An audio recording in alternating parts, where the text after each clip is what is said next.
ঘটনাটো মানে আমাৰ জেগাডোখৰ হ'ল গোলাঘাট জিলাৰ দৈগুং পাটকটীয়া হয়।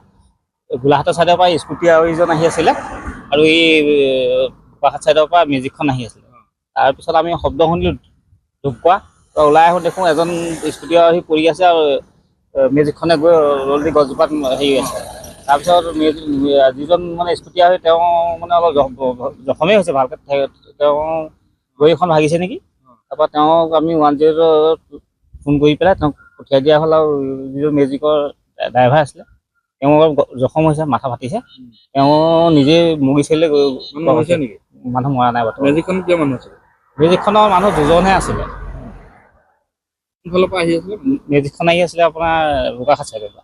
পুলিচ আহি পাইছে? পুলিচ আহিলে বাৰু বৰ্তমান। যিকোনো খবৰৰ বাবে যোগাযোগ কৰক 7099017330 লগতে 7099017110 নম্বৰত।